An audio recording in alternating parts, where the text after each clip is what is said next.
الحمد لله نحمده ونستعينه ونستغفره ونستهديه ونؤمن به ونتوكل عليه ونعوذ بالله من شرور أنفسنا ومن سيئات أعمالنا من يهده الله فلا مضل له ومن يضلله فلا هادي له وأشهد أن لا إله إلا الله وحده لا شريك له وأشهد أن محمدًا عبده ورسوله الذي أرسله بالحق بشيرًا ونذيرًا وداعيًا إلى الله بإذنه وسراجًا منيرًا الذي بلغ الرسالة وأدى الأمانة ونصح الأمة وتركنا على المحجة البيضاء ليلها كنهارها لا يزيغ عنها إلا هالك الذي أرسله بالهدى ودين الحق ليظهره على الدين كله ولو كره المشركون اللهم صل على محمد كما صليت على إبراهيم وعلى آل إبراهيم إنك حميد مجيد اللهم بارك على محمد وعلى آل محمد كما باركت على إبراهيم وعلى آل إبراهيم إنك حميد مجيد فأعوذ بالله من الشيطان الرجيم يا أيها الذين آمنوا اتقوا الله حق تقاته ولا تموتن إلا وأنتم مسلمون يا أيها الناس اتقوا ربكم الذي خلقكم من نفس واحدة وخلق منها زوجها وبث منهما رجالا كثيرا ونساء واتقوا الله الذي تساءلون به والأرحام إن الله كان عليكم رقيبا يا أيها الذين آمنوا اتقوا الله وقولوا قولا سديدا يصلح لكم أعمالكم ويغفر لكم ذنوبكم ومن يطع الله ورسوله فقد فاز فوزا عظيما معزز الحاضرين মহান রব্বুল আলামিনের শানে অসংখ্য হামদ এবং সানা যিনি তার একমাত্র উপযুক্ত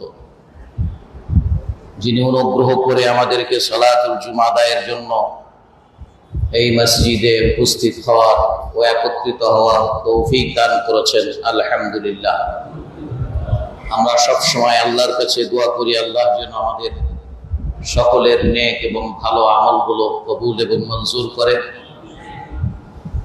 এবং সেই সাথে সাথে আমাদের জানা অজানা সকল গুনাহগুলো যেন মাফ করে দেন আমাদের সাইয়্যাতগুলো হাসানাতে পরিবর্তন করে দেন এবং অবশিষ্ট জীবনে বাকি হায়াতে আল্লাহ যেন তার এবং তার রাসূলের হুকুম আহকাম ও বিধিবিধানের উপরে চলার তৌফিক দান করেন মৃত্যুর সময় কালিমাতুত তাওহীদের উপরে যেন আল্লাহ আমাদের সকলকে মৃত্যু নসিব করে মুআজ্জাল হাদিরিন আমরা গত জুমাতে আপনাদের সামনে নিফাক নিয়ে আলোচনা করেছি মুনাফিকি সেখানে নিফাকের দুটো প্রকারের কথা আমরা উল্লেখ করেছি একটা হচ্ছে আকীদার ক্ষেত্রে মুনাফিকি যেটা চরম মারাত্মক যার মাধ্যমে একজন ব্যক্তি সে ইসলাম থেকে বের হয়ে কাফের মুশরিকদের কাতারে চলে যায় এবং তাদের পরিণতি তাদের শাস্তি কাফেরদের চাইতেও নিকৃষ্ট হয় এটা আল্লাহ কোরআনে নিজেই বলেছেন যে ইন্নাল মুনাফিকিনা ফি দারকিল আসফালি মিনান নার যে মুনাফিকরা জাহান্নামের সবচেয়ে নিম্ন স্তরে স্থানে থাকবে। মুফাসসিরিন ইকরাম উল্লেখ করেছেন যে এর দ্বারা আল্লাহ সুবহানাহু ওয়া তাআলা মুনাফিকদেরকে কাফের এবং মুশরিকদের চাইতে মারাত্মক এবং অধম বলে এই মেসেজ দিয়েছেন। আরেকটি হচ্ছে আমলি নেফাক, মানে কথাবার্তা কাজকর্মের মধ্যে দিয়ে যেগুলো হয় সেগুলোর প্রতি স্পষ্ট আলামত আল্লাহ রাসূল হাদিসে বলেছেন। তবে সে কাজগুলো প্রত্যেকটাই বড় বড় গুনার কাজ, মানে ওয়াদা করলে ওয়াদা খেলাপ করে, যেটা কেউ কোনো প্রতিশ্রুতি দিয়ে শরঈ ওজর ছাড়া এবং তাকে পূর্ব জানানো ছাড়া এই প্রতিশ্রুতি ভঙ্গ করা কি, এটা বড় গুনাহ। কথা বললে মিথ্যা বলে, মিথ্যা বলাও বড় গুনাহ। কোনো কিছু আমানত রাখলে সেই আমানতের খেয়ানত করাও বড় গুনাহ। তাহলে এই বড় বড় গুনাহগুলোকে আল্লাহ রাসূল সাল্লাল্লাহু আলাইহি সাল্লাম মুনাফিকের আলামত বলেছেন। এবং একটু তর্ক বিতর্ক হলেই অশ্লীলতার আশ্রয় নেয়, ঝগড়া বিতর্ক করে, বাজে কথা বলে, এগুলো এমনিতেই এগুলো কবিরা গুনাহ, এগুলো এমনিতেও এগুলো কবিরা গুনাহ। সুতরাং আল্লাহর জন্য আমাদেরকে প্রথম প্রকার তো বটেই, দ্বিতীয় প্রকার থেকেও জন্য আল্লাহ আমাদের সকলকে হেফাজত করে। আজকে আমাদের খুতবার আলোচনার বিষয়বস্তু হচ্ছে বেদাত এবং তার প্রকার। আমরা বেদাত শব্দটি আরবি শব্দ, এর মূল অক্ষর যেগুলো দিয়ে শব্দটি গঠিত সেটা হচ্ছে বা, দাল, আইন বা দহন, বিদহন, যেভাবে বিদআতুন যেভাবে আমরা উচ্চারণ করি, এর অর্থ হচ্ছে নব উদ্ভাবন, নতুন করে যেটা উদ্ভাবন করা হয় সেটাকে বলা হয়। এবং এর আরেকটি অর্থ হচ্ছে সেই নতুন উদ্ভাবনটা এমন জিনিস যেটার কোনো পূর্ব উদাহরণ নেই, নতুন জিনিস তৈরি করা কোনো ধরনের উদাহরণ ছাড়া, যে আমরা এইটা দেখে এর মতো আর একটা করেছি এরকম না।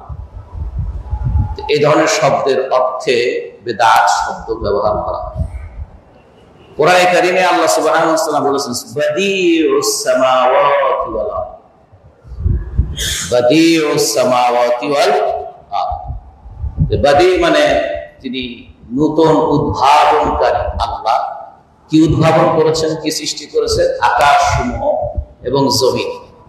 আল্লাহ কি আকাশ তৈরি করেছেন আর একটা এরকম আকাশ দেখে, এরকম দেখে করা হবে? তার মানে নতুন ভাবে আলা মিসালিন সাবিকিন, পূর্ব কোনো উদাহরণ বা পূর্ব কোনো দৃষ্টান্ত সামনে রেখে করেছেন তা সম্পূর্ণ নতুন। এটা হচ্ছে শব্দের দিক থেকে। শরীয়তের দৃষ্টিতে হচ্ছে যেমন জিনিস দিনের মধ্যে প্রবর্তন করা যেটা আল্লাহ এবং তার রাসূল করেনি, যেটা আল্লাহ এবং তার রাসূল করেনি, সংক্ষিপ্তভাবে দিনের মধ্যে এমন কাজে যেটাকে আমরা যে এখন সংক্ষিপ্ত বা সংকীর্ণ অর্থে ইবাদতকে ব্যবহার করি। মানুষের গোটা দিনটাই হচ্ছে আল্লাহর ইবাদত, গোটা দিন অনুযায়ী, আর এই দিন হচ্ছে পূর্ণাঙ্গ। মানুষের জীবনে যা কিছু প্রয়োজন সবকিছুর বিধিবিধান এই দিনের মধ্যে আছে। এই জন্যই মানুষ আল্লাহর বিধান এর অনুগত হয়ে চলবে। এই জন্য মানুষকে আল্লাহ সৃষ্টি করেছেন। এই অনুগত হয়ে চলা, এটা কি দাসত্ব করবে, এটা বলবে আল্লাহ মানুষ আর জিনকে কেবল তারই দাসত্ব করার জন্য কি করেছেন, সৃষ্টি করেছেন। এইখানে মুসলিমরা বারবার বলেছে আপনাদেরকে ভুল করে। তারা মনে করে যে আমাদেরকে নামাজ, রোজা, হজ, যাকাত যেগুলো আমরা ইবাদত বলি এই জন্য সৃষ্টি করছে, আর বাকিটার সাথে ধর্মের কোনো সম্পর্ক নেই বলেও একদম। এবং নিজেদেরকে দাবিও করে যে আমরা কি ধর্ম নিরপেক্ষ সেকুলার মুসলমান এভাবে দাবি করে। ধর্ম হলো এই যে মসজিদের মধ্যে নামাজ রোজা যেগুলো হবে এগুলো, আর এর বাইরের সাথে ধর্মের কোনো সম্পর্ক নেই। এই কনসেপশনটা খ্রিস্টানদের, অমুসলিমদের। ওদের সাথে যখন ধর্ম যাজকরা রাজাদের সাথে, বাদশাদের সাথে, বিজ্ঞানীদের সাথে যখন ধর্মযাজকদের, খ্রিস্টান ধর্মের ধর্মযাজকদের যখন বিরোধ হলো, তারা যখন কিছু কাজকর্ম করলো, ধর্মযাজকরা বলল এটা আমাদের ধর্ম এটা অ্যালাউ করে। সেখান থেকে সংঘর্ষ হলো, সেখান থেকে বিরোধ দেখা দিল। কার সাথে? সমাজের লিডারদের সাথে, দেশ পরিচালকদের সাথে, রাজা বাদশাদের সাথে। কাদের? ধর্মযাজকদের, যারা ধর্মের গুরু ছিল তাদের সাথে। এই জন্য তারা তখন গোটা ইউরোপে তারা সকলেই ফেটে পড়লো, পোষণ করে বলল যে মা লিল কাইসার লিল কাইসার, যে রাজার জন্য যেটা সেটা রাজার জন্যই থাকবে, আর ধর্মের জন্য যেটা সেটা ধর্মের জন্য। ওইটা আমদানি হয়েছে মুসলমানদের। আর মুসলমানদের কোন স্কলারের সাথে, ইসলামের কোন নীতিমালার সাথে, ধর্ম বলেন, বিজ্ঞান বলেন, বিজ্ঞানের কোন বিষয় বলেন, এগুলোর সাথে কোনো সাংঘর্ষিকতা নেই। বুঝতে পেরেছেন? কারণ ইসলাম হচ্ছে জীবনের এক বিধান, সুতরাং প্রতিটি বিষয় কিয়ামত পর্যন্ত ইসলামের বিধিবিধান চলবে। এই জন্য মানুষের জীবনযাত্রা, চাল চলনের ক্ষেত্রে নতুন কিছু আসা, পুরানটা বিদায় হয়ে যাওয়া, নতুন পদ্ধতি হয়ে যাওয়া, এইটাকে বেদাত বলে না। কথা বুঝছে? আমাদের কিছু লোকরা, কিছু আলেমরা এখানে হয় বুঝতে ভুল করে অথবা নিজেরা আলাদা করে ভুল করে, দেখায় দেখায় বলে যে মাইকুতালি বেদাত, আলেমরা বলে এটা। তারপর আমরা যে প্লেনে চড়ে হজ করতে যাই সেটা বেদাত। রাসূলের যুগে এটা ছিল না, সাহাবারা ছেলে প্লেনে ওঠে নাই। কথা বুঝছে? এটা কিন্তু কোনগুলো যেগুলোর মধ্যে মানুষ করে সওয়াবের কামনা করে এই ধরনের কাজকে নিবেদ, যেটাকে বললাম আমরা ইবাদতের সংকীর্ণ অর্থে, এইটার ভিতরে নতুন উদ্বোধন করা। এই জন্য ইবাদত ফারসি ভাষায় ইবাদত হচ্ছে তাওকীফি, মানে this is finalised in the period of prophet Muhammad সাল্লাল্লাহু আলাইহি ওয়াসাল্লাম। রাসূলুল্লাহ সাল্লাল্লাহু আলাইহি ওয়াসাল্লামের যুগে, কারণ এটা ওহীর ভিত্তিতে হয়। রাসূল সাল্লাল্লাহু আলাইহি ওয়াসাল্লাম দুনিয়া থেকে বিদায় নিয়ে গেছেন এই দিনটাকে কি করে? পরিপূর্ণ করে। তা আপনি সেখানে বাড়ালেন, তো এই বাড়তিটা বাদ রেখেই দিন পরিপূর্ণ হলো, এই ঘোষণা আল্লাহ কেমনে দিলেন? কথা বুঝছেন? আসলে বুঝছেন কিনা? এই যে আল্লাহ বলছেন যে আজকের দিনে দিনকে আমি পরিপূর্ণ করে দিলাম, এটা কি এখন নাযিল হয়েছে না রাসূলের উপর নাযিল হয়েছে? তাহলে আমরা যেটা বাড়তি বেদাত নামে, বেদাত নামে যে সকল আমলগুলো আমরা এখন বাড়াই নিছি, এগুলোকে কমতি রেখেই আল্লাহ কি বললেন যে আমি দিন পরিপূর্ণ করেছি। কথা বুঝছেন? তো সেই জন্য ইমাম মালিক বলেছেন, যে ব্যক্তি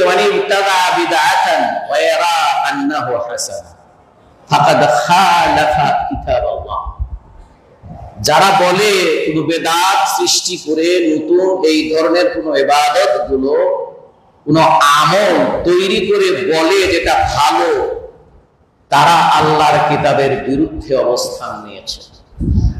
কারণ এই কথা বলছেন, কারণ আল্লাহ বলেছেন আল ইয়াউমা আকমালতু লাকুম দীনাকুম ওয়া আতমামতু আলাইকুম নি'মাতি ওয়া রাদিতু লাকুমুল ইসলাম দীনা। আমরা এই যুগে যে সকল ওজিফাগুলো আমরা তৈরি করলাম, যে সকল সালাত আমরা তৈরি করলাম, যেগুলো ওজিফা আমরা তৈরি করলাম, ধর্মের নামে আরো যে সকল অনুষ্ঠান আমি তৈরি করলাম, তার মধ্যে মিলাদ আছে, তার মধ্যে শবে মেরাজের ইবাদত আছে, মেরাজের রাত্রিতে ইবাদত বানাই নিয়েছি কিছু, এর মধ্যে শাবান মাসের 14 তারিখের দিনগত রাতের যে সকল এবং তার পরবর্তী তার আগের দিন সংক্রান্ত যত কিছু আমাদের দেশে করে, শবে বরাতের আগের রাতে এই মহল্লা, আমাদের মহল্লা, সব মহল্লা গরু গরু কেনা আছে না, এলে জবাই টই করে কি ওই দিন খাবে, এই করবে, রুটি তৈরি করবে, আরো অনেক বেশি করে। এগুলো ওই দিনের ফজিলত, ওই রাতের ফজিলতের কথা চিন্তা করে, তাহলে এগুলা তো নতুন করে করা হয়েছে না, কি বলো? এগুলো বাদ রেখে আল্লাহ কি করে বললেন যে আমি দিনকে পরিপূর্ণ করেছি? কারণ রাসূলের যুগে এগুলো তো ছিল না। বুঝছে? চেহলাম, আমাদের এগুলো তার ধরনের এখানে আছে। তারা চল্লিশা, 3 দিনের দিনে 3 দিন ইত্যাদি, যেগুলোকে আমরা দিনের অংশ বানিয়ে নিয়েছি, দিনের অংশ বানিয়ে নিয়েছি। এগুলো তো রাসূল সাল্লাল্লাহু আলাইহি ওয়াসাল্লাম, সাহাবায়ে কেরাম, খোলাফায়ে রাশিদিনের সময় তো ছিল না। তাহলে এগুলো বাদ রেখে পরবর্তীতে করেছে ভালো মনে করে। এগুলো বাদ রেখে কি করে আল্লাহ বললেন যে দিনকে পরিপূর্ণ করে দিয়েছে? আপনারা কি এই কথাটা বুঝতে পারছেন? কথাটা আমার না, কে বলছেন? ইমাম মালিক। আল্লাহর আয়াতে ইমাম মালিক বলছেন যে আল্লাহ তাআলা এগুলোকে বাদ রেখে কি করে বললেন যে আমি দিনকে পরিপূর্ণ করে দিয়েছি।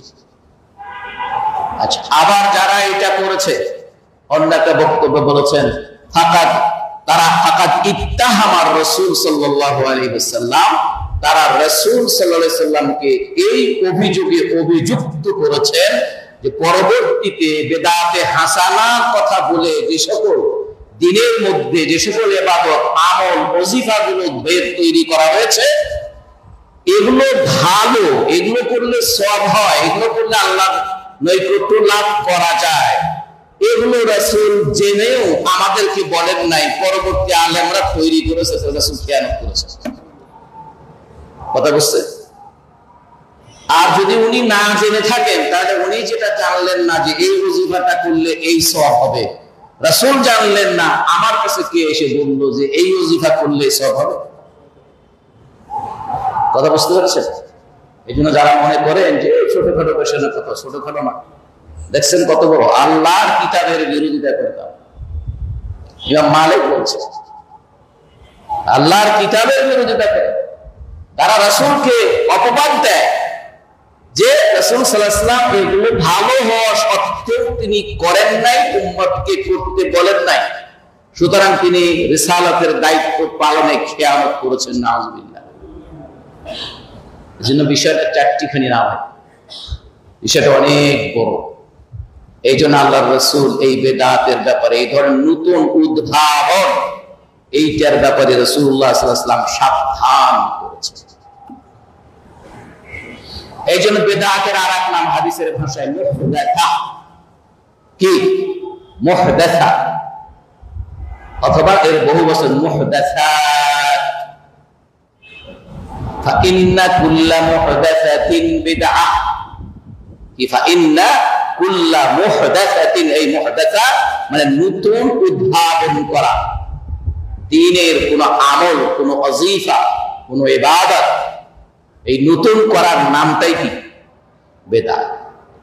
আর এটাকে বহু বচন ইয়াকুম ওয়া মুহদাসাতিল উমুর।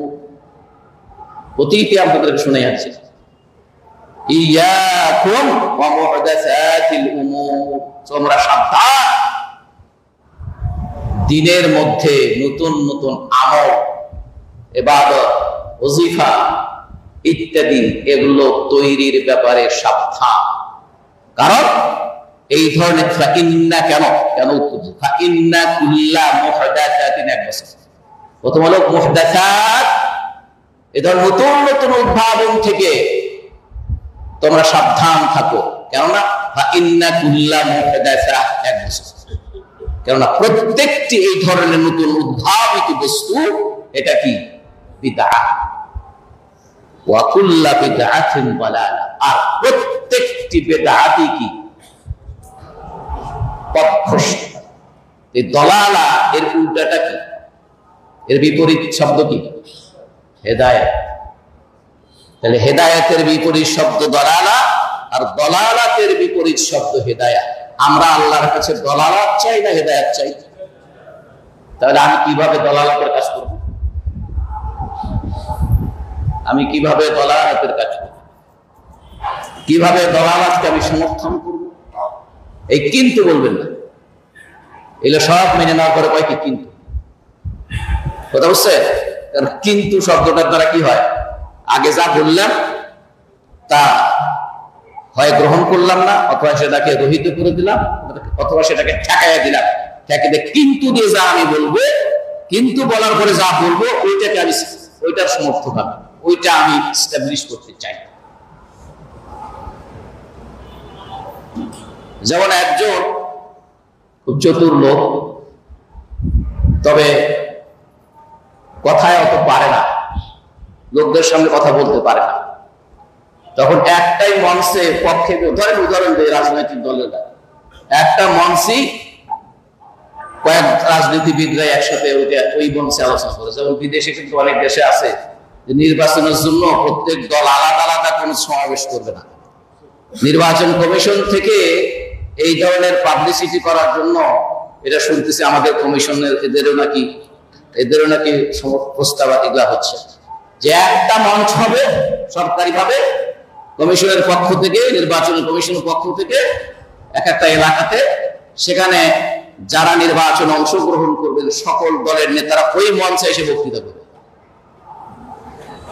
যাই হোক, এরকম বক্তা কয়েকজন উঠে একটা ধরেন এক দলের ব্যাপারে অনেক কথাবার্তা বলছে, অনেক কথাবার্তা, তারা এই করছে, তারা এই ক্ষতি করছে, তারা এই অন্যায় করছে, তারা এই অত্যাচার করছে, তারা এই চুরি করছে, সব করছে। এখন যাকে বেলেন দিছে সে আবার বেশি কথা বলতে পারে না, বেশি বক্তৃতা দিতে পারে না। এর পালা যখন আসছে, সে দেখছে আমি তো আপনার কথা জবাব দিতে পারবো না, তখন কি করা যায়, এদিকে জবাব তো দিতে হবে। তখন সে উঠে বলছে যে ভাই, আমি তো বেশি বক্তৃতা দিতে পারি না, আমার আগের বক্তারা তুখোড় বক্তা, অনেক ভালো কথাবার্তা বলছে, অনেক কিছু বলছে, তার মতো আমি অত বলতে পারবো না। অনেক ভালো ভালো বক্তৃতা হয়েছে ভাই, কিন্তু যা বলছে সব মিথ্যা বলছে। যা বলছে কিন্তু বলে দিল, কিন্তু যা বলছে সব মিথ্যা বলছে। কিন্তু বলা মানে আগের সব পাপ। অনেক আলেমরা পর্যন্ত আছে, হাদিস শোনাচ্ছেন, সে বোঝে হাদিস এটা, তারপরে শোনাবেন কিন্তু ভাই, আরে ভাই কিন্তু ভাই মানে, এই জন্য এই কিন্তু না। সুতরাং এইভাবে বেদাতের বিষয়টাতে এইভাবে ইয়া হয়। তাহলে আমরা বেদাত হচ্ছে দুইভাবে, একটা হচ্ছে যা আল্লাহ তার রাসূল থেকে যা দেওয়া হয় নাই, এই হলো সংক্ষেপে।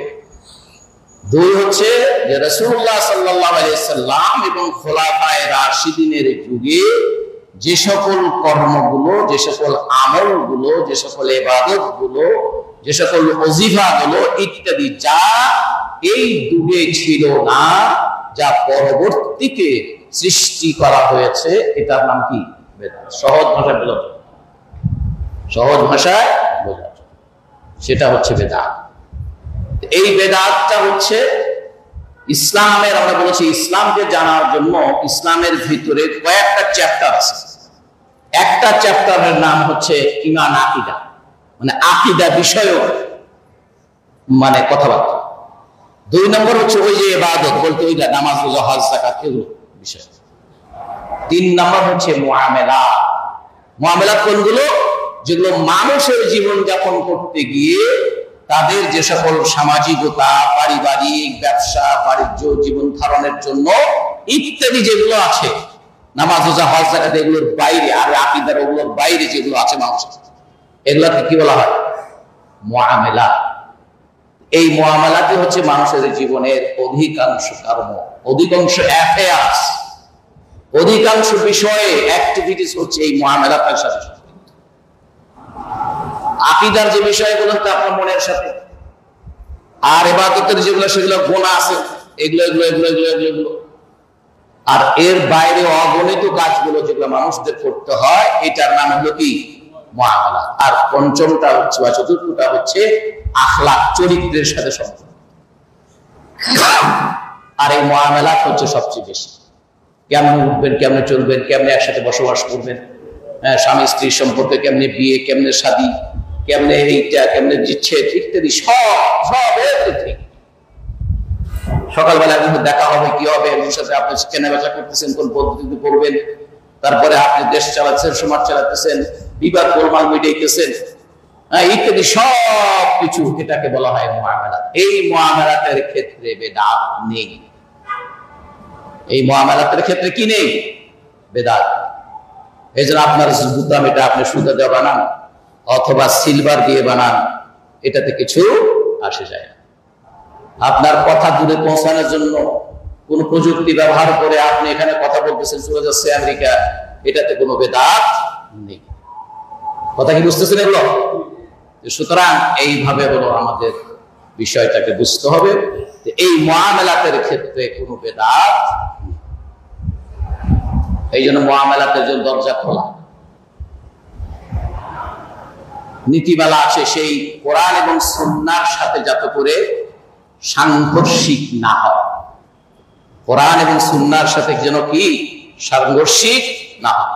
এমন একটি কাজ আপনার সমাজে আপনি চালু করেছেন, সেটা হয়তো ছিল না, কিন্তু এইটা জায়েজ হবে যদি সেইটা কোরআন সুন্নাহর নীতির পরিপন্থী না হয়, তাহলে সে জায়েজ। এখন আমরা যেমন ধরেন আমরা মৃত ব্যক্তির সাথে সম্পর্কিত, মৃত ব্যক্তির সাথে সম্পর্কিত, মারা গেছে 3 দিনের দিন আমরা কিছু বাড়িতে কিছু আয়োজন করছি, ফকিরদের দাওয়াত দিয়ে যেটা যেভাবেই করি নাকি করছি, করে না? আছে না আমাদের সমাজে? এই কাজটা কিন্তু এমনি করে নাকি এটা করলে বাইঙ্গেতের উপকার হয়, সওয়াব হয়, এই জন্য তো করে, এই জন্যই তো করে। তাহলে চলে গেল এটা ইবাদতের মধ্যে, চলে গেল এটা ইবাদতের মধ্যে। তাহলে রাসূলের যুগেও এরকম মারা গেছে, 3 দিনের দিন কি সেই মৃত ব্যক্তির পরিবারে এরকম কিছু হয়েছে? তাহলে দেখা যাচ্ছে যেই কারণে আমরা যেটা বাড়ায় নিয়েছি বা কমায় নিয়েছি বা বিপরীত করছি, ওই কারণটা রাসূলের যুগে ছিল কিন্তু এই কাজটা ছিল না। সুতরাং এই যে কাজটা বাড়ায় নিয়েছি এটাই হচ্ছে কি বেদাত। এই জন্য বেদাত হওয়ার জন্য কয়েকটা কারণ বলা হয়, এটা ফিকহের ভাষায়। তার মানে একটা হলো কারণ, যেই কারণ এখন করছি এই কারণে রাসূলের যুগে থাকা সত্ত্বেও এই কাজটা ছিল না। একই কারণ রাসূলের যুগেও ছিল কিন্তু সেই কারণটা ছিল না। সুতরাং এই জন্য বেদাত স্পষ্ট হলে আমরা তখন পরিষ্কার ভাবে বুঝতে পারবো যে কোন জিনিসটি আমাদের জন্য বেদাতের অন্তর্ভুক্ত হবে আর কোনটি আমাদের বেদাতের অন্তর্ভুক্ত নয়।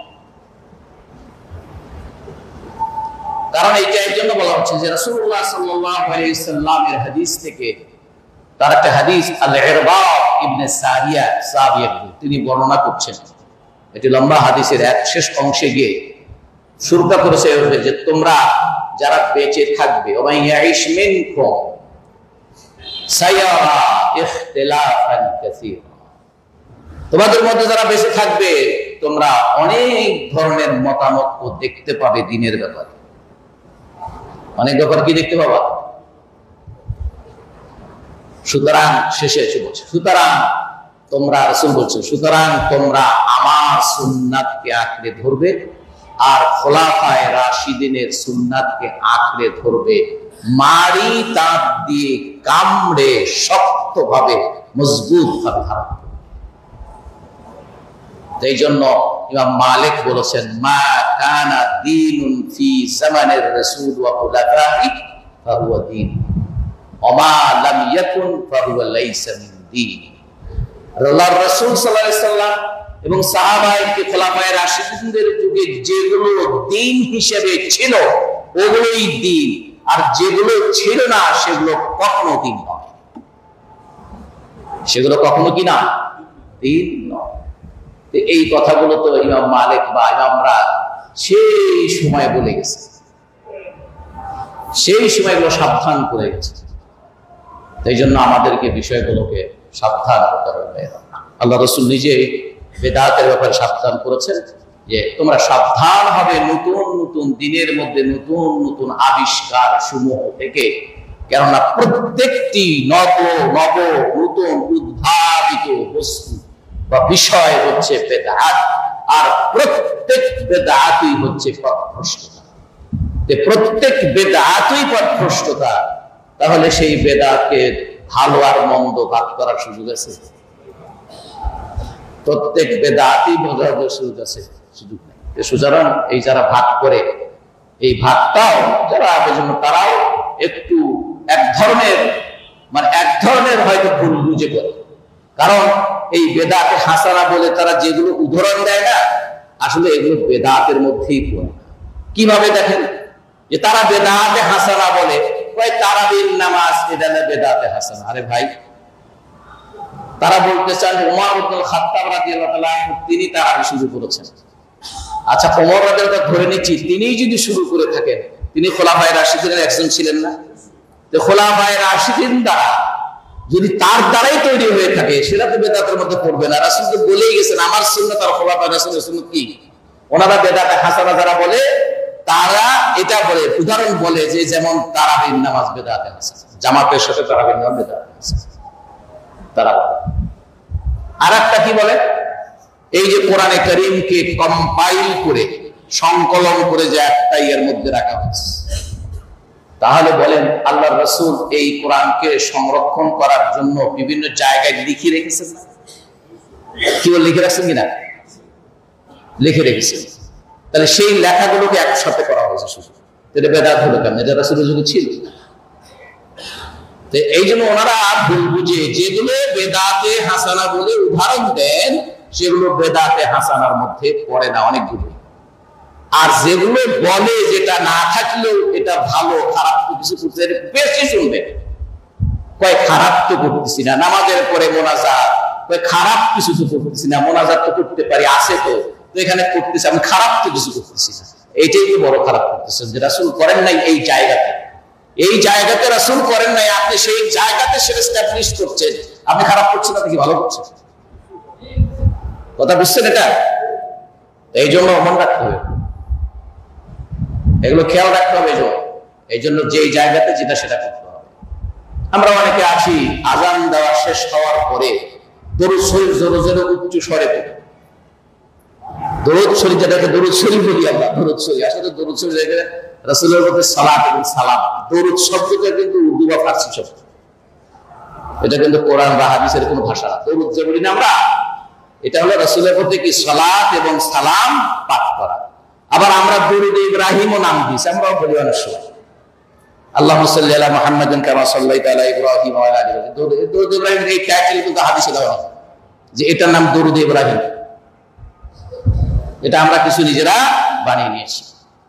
সে যাই হোক, সুতরাং এই জন্য সালাতের আজানের পরে যেটা হাদিসে আসে, আজান শেষ হলে রাসূল সাল্লাল্লাহু আলাইহি ওয়াসাল্লাম সালাত এবং সালাম পাঠ করা, এরপরে রাসূল সাল্লাল্লাহু আলাইহি ওয়াসাল্লামের প্রতি যে দোয়াটা আছে আল্লাহুম্মা রাব্বা হাযিহি দাওয়াটা পাঠ করা, আর রাদিতু বিল্লাহি রাব্বান ওয়া বিল ইসলামি দীনান ওয়া মুহাম্মাদিন নাবিয়্যান রাসূল, এগুলো হাদিসে আছে। এগুলো আমরা কেউ এই সময় করে হাত তুলি না, এরকম তুলে হাত তোলা এই জায়গাতে রাসূল নাই, রাসূলের আমল এটা নেই,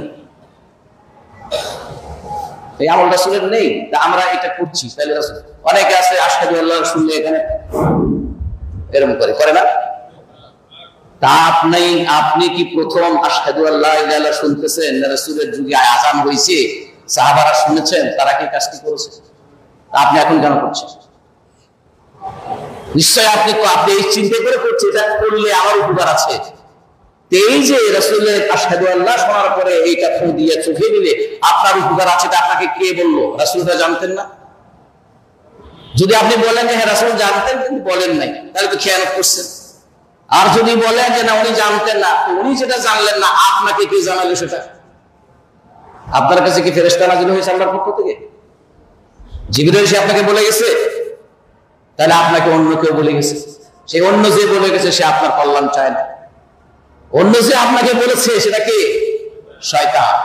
শয়তান আপনার কল্যাণ চায় না, ইবাদতের নাম দিয়ে আপনাকে নষ্ট করবে, ইবাদতের নাম দিয়ে আপনাকে পথভ্রষ্ট করবে। আপনাকে যখন ইবাদত থেকে সরাতে পারতেছে না, নাস্তিক বানাতে পারতেছে না, আপনাকে নামাজ থেকে সরাতে পারতেছে না, তখন ওইটার মধ্যেই গলত করে দেবে। এটা বুঝছেন তো? এই জন্য ভাইয়ের আমার, বেদাত সাংঘাতিক ধরনের একটি গুনাহ, সাংঘাতিক ধরনের একটি গুনাহ এটা। কারণ এটার থেকে মানুষ তওবা করে না, কারণ এটা সওয়াবের কাজ মনে করে। এই জন্য পারলে মৃত্যুর আগে আরো বেশি বেশি করে। মৃত্যুর আগে তো অন্তত পক্ষে যারা বড় বড় গুনাহ করে তাদের একটা অনুশোচনা আসে, হয়তো তওবা করে ফেলে, কিন্তু এই গুনাহটার থেকে তওবা সে করে না, বরং সে যেহেতু সওয়াবে পড়তেছে, তার আল্লাহর নৈকট্য লাভ বেশি হইতেছে, এই জন্য মৃত্যুর আগে আরো বেশি বেশি করে। কথা কি এটা ভুল বললাম? সুতরাং এই বিষয়গুলো আমাদের এটাকে মনে রাখতে হবে। আর বেদাতের এটাও ঠিকই এর মতো দুই ধরনের বেদাত। ওই মুনাফিকের মতো। একটি হচ্ছে আকীদার ক্ষেত্রে বাড়ানো, বৃদ্ধি করা, যেটা রাসূলুল্লাহ সাল্লাল্লাহু আলাইহি ওয়াসাল্লামের সময় আকীদার ক্ষেত্রেও ছিল না।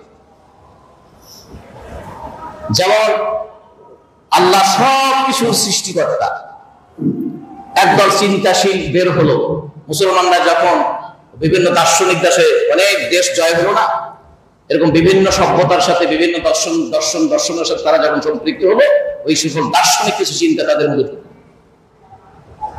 সেইটার মধ্যে একটা হলো যুক্তিবাদীদের যুক্তি ঢুকলো।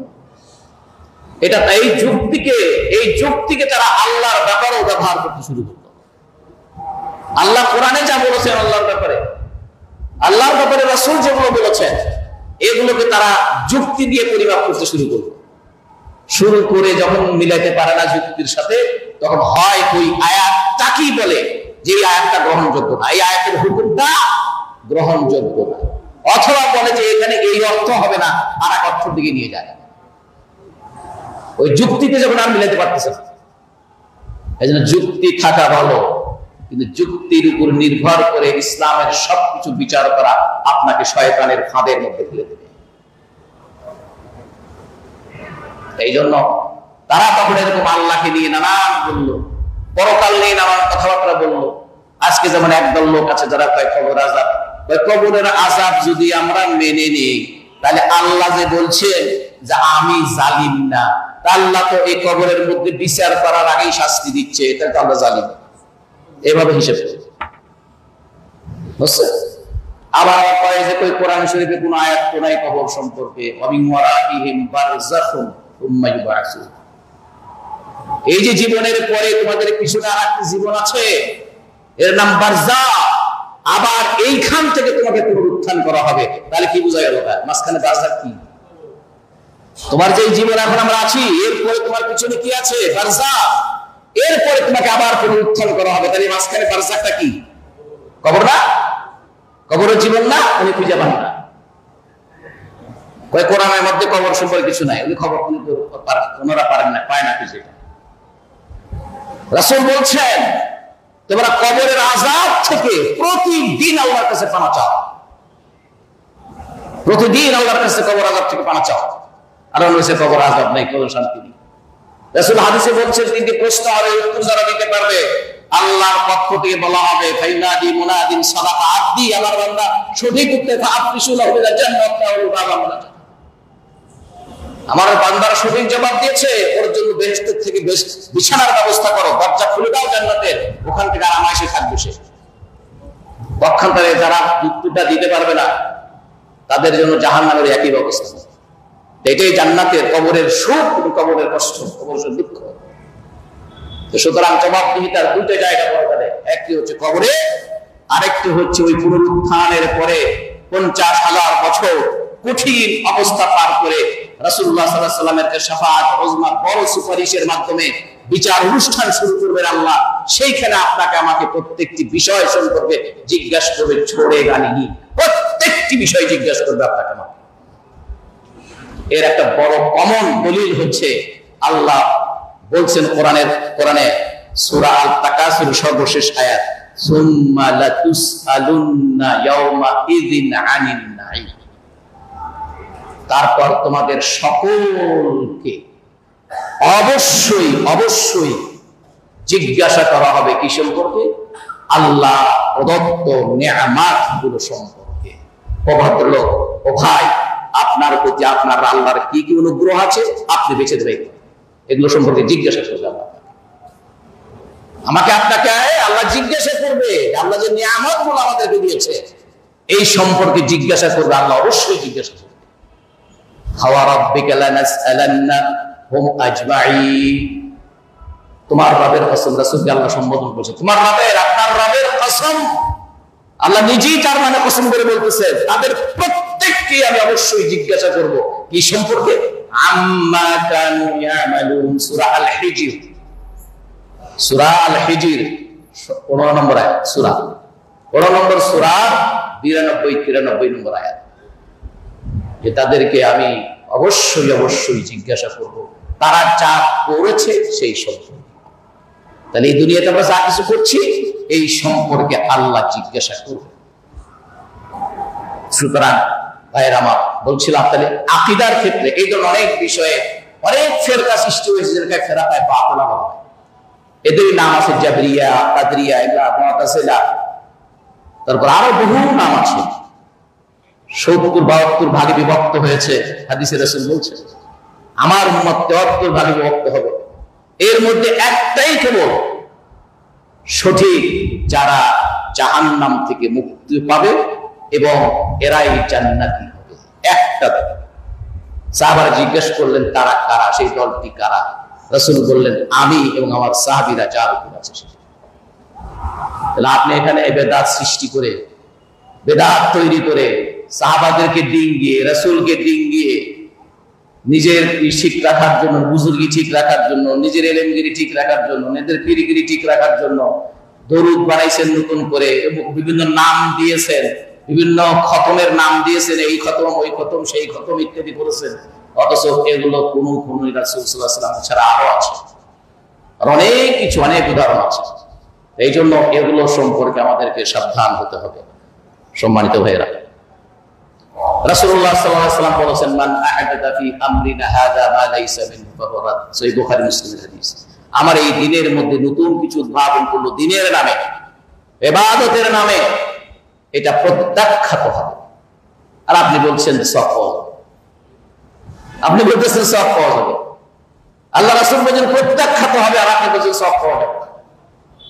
সহিহ মুসলিমের বর্ণনা মান আমিলা আমালান লাইসা আলাইহি আমরুনা ফাহুয়া রাদ। যারা এমন আমল করলো যে আমল রাসূল অনুমোদন করেন নাই, তার মানে রাসূলের যুগে ছিল না, সাহাবাদের সময় ছিল না, বললেই রেগে যায় রে ভাই। শুধু যদি বলা হয় যে ভাই এই আমলটা, এই যে বাইঙ্গেতে ওখানে কবরে রেখে সবাই বসেন, মোনাজাত হবে, ঘোষণা দিয়ে সবাইকে একসাথে মোনাজাত করলেন, কাজটা তো ভালো, না করলেও আমাদের কাছে অনেক সময় বিবেকে খারাপ লাগে যে কি, কিন্তু তারপরেও যদি বলা হয় ভাই এটা রাসূল করেন নাই, এমন খেপে যায়, পারলে মারে, পারলে মারতে আসে। আমি কি অন্যায় কিছু বলছি? রাসূলের যুগে ছিল না সেই কথা আপনাকে বলছি, আপনি রাখতেছেন কেন ভাই? আপনি যে আমলটা করতেছেন এটা ইসলামের আমল হিসেবে করতেছেন, আপনি দ্বীনের আমল হিসেবে করতেছেন না। তা আপনার এটা তো রাসূল করেন নাই। রাসূল বলছেন তোমরা তোমার মৃত ভাইদের জন্য দোয়া করো। তাই সেই দোয়া মানে একসাথে সবাই মিলে নয়, যখন থেকে তার মৃত্যুর কথা শুনছো তখন থেকে তার জন্য আল্লাহ মাগফির লাহু, আল্লাহ মাগফির লাহু, আল্লাহ তাকে মাফ করো, ওয়াসাব্বিতু আল কওলি সাবিত, আল্লাহ তাকে লা ইলাহা ইল্লা আশহাদু আল্লা ইলাহা ইল্লাল্লাহ তাকে সাবিত রাখো, ওয়াইযহু মিনাল আযাবিল কবর, কবর আযাব থেকে তাকে বাঁচাও, ওয়া আদখিল জান্নাতা মা'আল আবরার, ভালো লোকদের সাথে জান্নাতে প্রবেশ করো। তোমাকে এইটা বলতে বলা হয়েছে। আল্লাহর নবী তো সাহাবাদেরকে সবাইকে নিয়ে কাউকে মাটি দেওয়ার পর তো ওই খাওয়া করেন নাই। তা আপনাকে বলা হলো জিনিসটা যদি আপনি না করেন, আপনি খেপে উঠলেন, মাটিতে উঠলেন। এরকম জীবনে প্রত্যেকটা বিষয়গুলোকে তো সামনে রেখে আমাকে চিন্তা করতে, তাহলে না সেটার মধ্যে সব কাজ। আর একটা বিষয় প্রায় বলি, গতকালকেও না আজকেও একটা বলছি, সেটা হলো এই যে আমরা সারাটা জীবন আল্লাহর দ্বীনের সাথে সম্পর্ক রাখিনি। আল্লাহর দ্বীনের কথা, আল্লাহর দ্বীনি কালচার, কৃষ্টির কথা শুনলেই কারো কারো তেলে বেগুনে জ্বলে ওঠে। এভাবে আল্লাহর দ্বীনের বিপক্ষে চলছে সারাটা জীবন। এরপরে আমরা আত্মীয় স্বজনরা সে হয়তো ওসিয়ত করে যায় না, আমরা নিজেরাই নিজেদের গরজে যাই এই লোকটাকে ওই কবরস্থানে দিয়া বিসমিল্লাহ ফি সাবিলিল্লাহ ওয়া আলা মিল্লাতি রাসূলিল্লাহ বলে আসে। কি বলে বলি না আমরা এগুলো? কেন, কিসের আশা আপনি বলেন?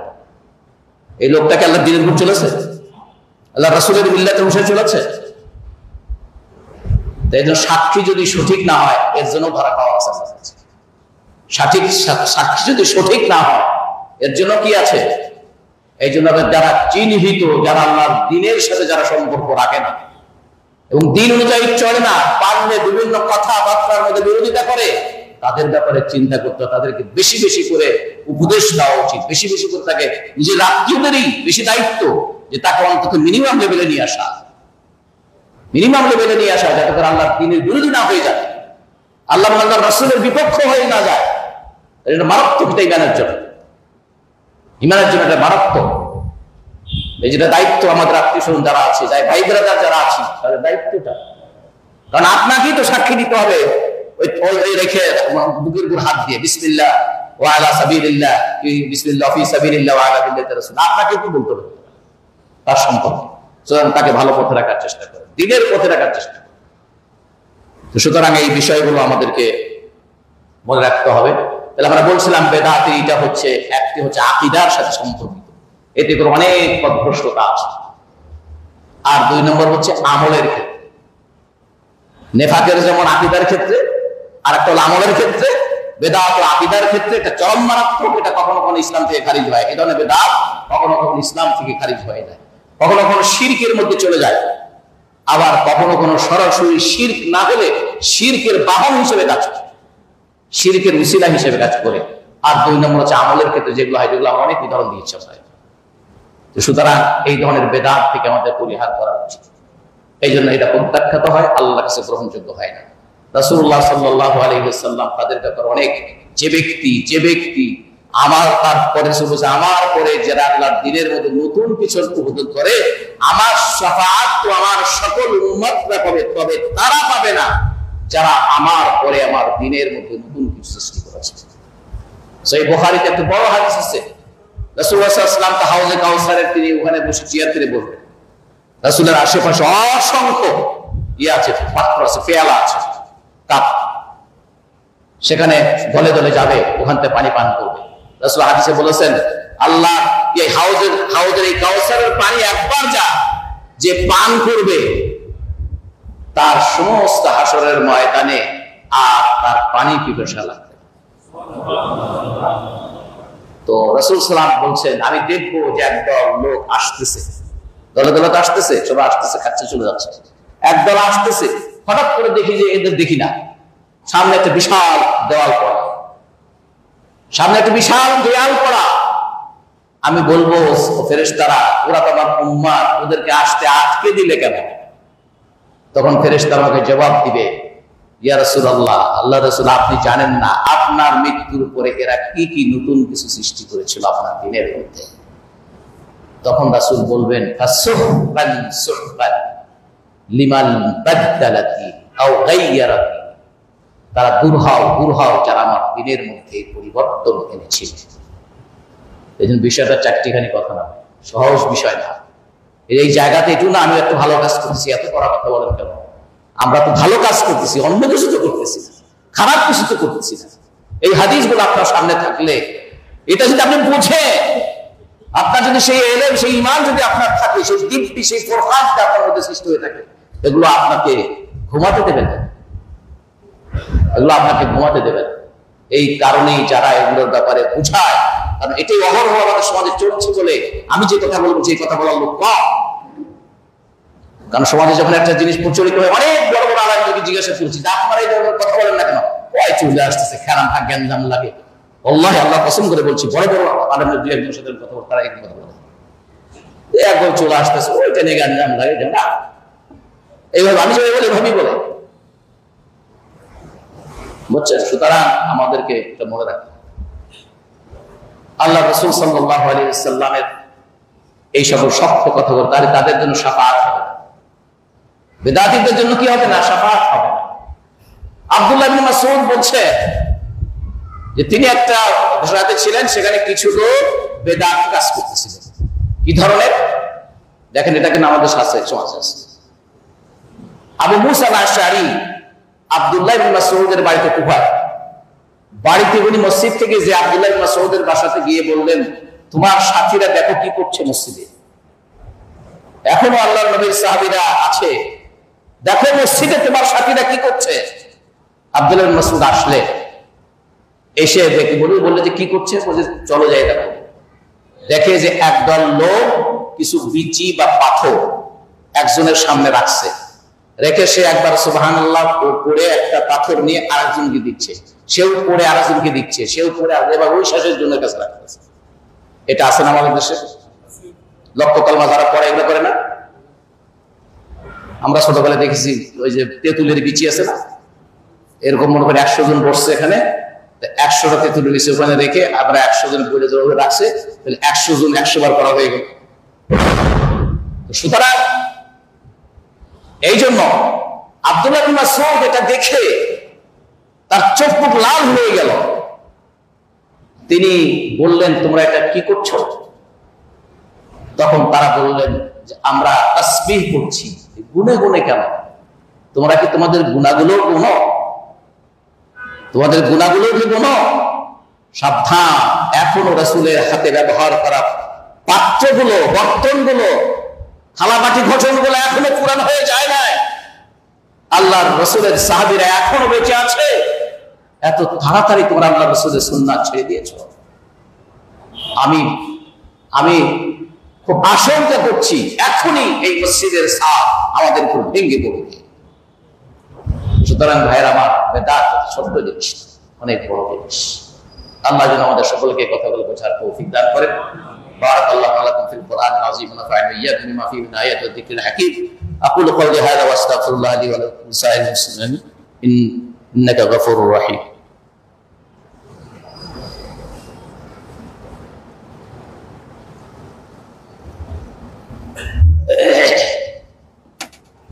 আলহামদুলিল্লাহ, আসসালাতু ওয়াসসালামু আলা রাসূলিল্লাহ ওয়া আলা আলিহি ওয়া সাহবিহি ওয়াসাল্লাম। أما بعد فإن أحسن الحديث كتاب الله وأحسن الهدي هدي محمد صلى الله عليه وسلم وشر الأمور محدثاتها وكل محدثة بدعة وكل بدعة ضلالة وكل ضلالة في النار أو كما قال عليه الصلاة والسلام. معزز الحاضرين, একটি বার্নিং ইস্যু আমাদের সমাজে এই মুহূর্তে এখন চলছে। সেটা আপনারা জানেন, নারী কমিশন কর্তৃক যেই প্রস্তাব প্রতিবেদন দেওয়া হয়েছে, সেখানে প্রায় 350 বা 450 মতো তারা সুপারিশ দিয়েছে। অনেকগুলো ভালো, কিন্তু কতগুলো বিষয় এত মারাত্মক আছে যেগুলো কোরআনের সাথে সাংঘর্ষী, যেগুলো ইসলামের সাথে সাংঘর্ষী, যেগুলো আমাদের যে সোশ্যাল এবং আমাদের যে ফ্যামিলি বা পারিবারিক এবং আমাদের সামাজিক যে সকল ভ্যালুস গুলো আছে, যে সকল মূল্যবোধ যেগুলো আছে, এগুলোর সাথে চরম বিদ্বেষপূর্ণ, এর চরম বিপরীত। যার মনে করেন নারী পুরুষের অধিকার রক্ষা করতে গিয়ে, সমতার কথা বলতে গিয়ে নারী পুরুষের উত্তরাধিকারটাকে 50-50, মানে 50-50, যেটা কোরআনের সাথে তো সরাসরি সাংঘর্ষিক। কি বলে? জিনা ব্যভিচার কোরআনে এটা হালাল না হারাম? এটাকে আইনি বৈধতা দিলে এটা কি হালালকে হারাম করা হলো, হারামকে হালাল করা হচ্ছে না? যারা হারামকে হালাল করে, হালালকে যারা হারাম করে, আল্লাহ যে কি, যেখানে আল্লাহ ইত্তাখাযু আহবারহুম ওয়া রুহবানাহুম আরবাবাম মিন দুনিল্লাহ, অন্যদিন শোনাবো সূরা তাওবার ওই আয়াত, যে তারা তাদের নেতাদেরকে, তাদের ধর্মযাজকদেরকে, ধর্মগুরুদেরকে, নেতৃস্থানীয় লোকদেরকে তারা আল্লাহকে বাদ দিয়ে রব বানায় দিয়েছে। যে সেইখানে ওইটা আছে, অর্থাৎ হালালকে হারাম করে, হারামকে হালাল করে জনগণ সেটাকে মেনে নেয়। তারা হালালকে হারাম করে, হারামকে হালাল করে, আর জনগণ সেটা মেনে নেয়। এটাই হচ্ছে তাদেরকে পূজা করা, এটাই হচ্ছে তিলকা ইবাদাতুল হাদিস আছে, ফাইত্তাখাযু আহবারহুম ওয়া রুহবানাহুম আরবাবাম মিন দুনিল্লাহ, সূরা তাওবার আয়াত মনে নেই। এই আয়াতে গিয়ে তাফসীর ইবনে কাসির বা যে কোনো তাফসীর খুলে পড়ে দিবে। এই ধরনের অসঙ্গতি, যৌনকর্মী বলা পতিতাদেরকে। তারপরে আর এক বিষয় আছে, যেমন মনে করেন যে স্বামী স্ত্রীর মধ্যে একটু কলহ লাগছে, স্ত্রী চলে যাবে আদালতে, যা স্বামীর বিরুদ্ধেই করবে। তাহলে কি এরকম আদালতে আসা যাওয়া স্বামী স্ত্রী একসাথে ঘর সংসার হবে? সামান্য কলহ তো নিজের পরিবার নিজেরাই সংশোধন করতে পারে, আর একজনরা এসে সংশোধন করে দিতে পারে। তাহলে এইভাবে যখন তাদের মধ্যে পরিবারগুলো ভেঙে যাবে, আর সমাজে যখন এই ধরনের যৌনকর্মী, তারপরে এর সাথে যখন আইন সিদ্ধ হয়ে যাবে, তখন তো আর তার বউয়ের দরকার হবে না। যে বউ আমার বিরুদ্ধে কি করছে, কোর্টে যায়, আদালতে যায়, আমার বিরুদ্ধে অভিযোগ করছে। তারপরে আবার 2 নম্বর হচ্ছে, ওখানে যেমন পাশ্চাত্য যেমন বিয়ে শাদী কেন করে না, বাচ্চা কাচ্চা সব হয়ে যায়। অনেক ছেলেরা বলে যে আব্বু আম্মু তোমরা তো এখন বিয়ে করতে পারো। পাশ্চাত্যে আছে একসাথে বিয়ে, বাচ্চা কাচ্চা হয়েছে, বিবাহ ছাড়াই থাকতেছে। কারণ কি? আইন আছে যে বউ যদি কোনো কারণে বিচ্ছেদ হয়ে যায়, তাহলে এই পুরুষটার যত সম্পদ আছে তার অর্ধেক বউকে দিতে হবে। এই অর্ধেক বউকে দেওয়ার ভয়ে তারা বিয়ে করে না। এইটা আমাদের সমাজে প্রতিষ্ঠিত করতে চাচ্ছে। এই জন্য ভাই, অবচেতন থাকলে হয় না রে ভাই। কোথায় আল্লাহর দ্বীন, ইসলাম, আমাদের মূল্যবোধ, আমাদের সামাজিক মূল্যবোধ, আমাদের হলো শুধু মুসলিমরা নয়, আবার uniform family code, uniform family code সকল পরিবারকে একটি পারিবারিক আইনের মধ্যে আনা হয়। তাহলে মুসলিম পরিবার, হিন্দু পরিবার, খ্রিস্টান পরিবার, বৌদ্ধ পরিবার, এই শত ধর্মের পরিবার সবটা যদি একটা আইনে আসে, তাহলে হিন্দুর মেয়ে পুরো মুসলিম ছেলে বিয়ে করবে, ছেলে মুসলিম মেয়েকে ছেলে বিয়ে করবে, বাধা থাকবে না। ওর যে নিয়মে হবে, ও দেখা যাবে কোন এক ধর্মের যদি নিয়ম অনুযায়ী আইন হয়, তাহলে অন্য ধর্মের ওই আইনটাকে মানতে হবে তাকে। এগুলো দেখে মনে হয় তারা যে ভালো ভালো যে কিছু প্রস্তাব যেগুলো করেছে, এগুলো তাদের উদ্দেশ্য না। উদ্দেশ্য হলো এইগুলোকে এবং সমকামিতা ইত্যাদি আরো যেগুলো আছে, এগুলো তো তারা বলছি, এর সাথে সাথে এগুলো পর্যন্ত আছে। সুতরাং ভালো কিছু প্রস্তাবের সাথে এই ধরনের খারাপ প্রস্তাব একটি মুসলিম প্রধান দেশে, এটি মুসলিম প্রধান দেশে তারা কিভাবে দেওয়ার মতো সাহস দেখাতে পারে আমি বুঝি না, জানি। এই কমিশনে যাদেরকে নেওয়া হয়েছে, সেখানে তারা অন্য ধর্মের লোকদের সাথে পত্রিকায় যা দেখেছে কি মত বিনিময় করেছে, কিন্তু কোন ইসলামী স্কলারের সাথে, কোন ইসলামী ব্যক্তিত্বের সাথে তারা করে নাই এবং করার প্রয়োজনও বোধ করে নাই বলে তাদের কমিশনের প্রধান যিনি শিরিন পারভীন কি হক, যিনি এই কমিশনের প্রধান, তিনি এটা বলেছেন, আমাদের কাছে তার করার প্রয়োজন মনে হয়। তাহলে এদেশের ৯৭ জন মুসলমান তাদের কোন প্রতিনিধিত্বের সাথে কথা বলা, কমিশনের রাখা তো দূরের কথা, কথা বলার প্রয়োজন বোধ করেনি তারা। তাহলে দেশের ৯০% যারা মুসলিম, তারা এই কমিশনের সুপারিশ কিভাবে মেনে নেবে? এই জন্য আপনাদের এগুলো ভাই, এগুলোই ইমানদারি, এগুলোই দায়িত্ব। আমাদের এই কথাগুলো বুঝতে হবে। আমরা এটাকে তিরস্কার জানাই। এই কমিশনকে বাতিল করার জন্য সর্বমহল থেকে দাবি উঠেছে, আমরাও এই দাবি করছি এবং এই কমিশন এটা বাতিল করতে হবে। তাদের এই সুপারিশ, নতুন করে কমিশন গঠন করতে হবে যেখানে সব ধর্মের লোকদের প্রতিনিধিত্ব থাকবে এবং এছাড়াও যারা স্কলার আছেন তাদেরকে নিয়ে সর্বজন কি বলা হয়, গৃহীত, সর্বজন সমর্থিত এরকম একটা কমিশন গঠন করে নারীর নারীর সত্যিকারের ন্যায্য যেটা অধিকার আছে, ওদের নারীরাও বলছে এখন আমরা ভাইয়ের অর্ধেক পাই, পিতার রেখে যাওয়া সম্পদে ভাইয়ের অর্ধেক পাই, এটাই তো নিশ্চিত করা হয়নি। যখন আরো 50-50 হবে, তখন এটা আরো মারাত্মক আকার ধারণ করবে, ফ্যামিলি মধ্যে গোলমাল সৃষ্টি করে, কি করার সৃষ্টি করা। তো সেই সকল এই জন্য বিষয়গুলো আমাদের মনে রাখতে হবে। আল্লাহ আমাদের সকলকে তৌফিক দান করুন। ইবাদাল্লাহ সাল্লু আলা নবিয়িকুম হাইথা মারাতুম রাব্বুকুম বিসসালাতি ওয়াসসালামু আলাইকা ক্বাল ইন্নাল্লাহা ওয়া মালাইকাতাহু ইউসাল্লুনা আলান নাবিয়্যি ইয়া আইয়ুহাল্লাযীনা আমানু সাল্লু আলাইহি ওয়া সাল্লিমু তাসলিমা। اللهم صل وسلم وبارك على نبيك محمد وعلى اله وصحبه وسلم. وارض اللهم عن الصحابه خصوصا ابي بكر وعمر وعثمان وعلي وعن بقيه اصحاب رسول الله صلى الله عليه وسلم اجمعين وعن التابعين لهم من تبعهم باحسان الى يوم الدين وعنا معهم بجودك وكرمك ورحمتك يا ارحم الراحمين. ربنا آتنا في الدنيا حسنه وفي الاخره حسنه وقنا عذاب النار. ربنا ظلمنا انفسنا وان لم تغفر وترحمنا لنكونن من الخاسرين. رب ارحمهما كما ربياني صغيرا. ربنا اغفر لي ولوالدي وللمؤمنين يوم يقوم الحساب. اللهم اعز الاسلام والمسلمين واذل الشرك والمشركين. اللهم انصر من نصر الدين واخذل من خذل الدين. عباد الله ان الله يأمر بالعدل والاحسان وايتاء ذي القربى وينهى عن الفحشاء والمنكر والبغي يعظكم لعلكم تذكرون. فاذكروا الله يذكركم ولذكر الله اكبر. الله يعلم ما تصنعون.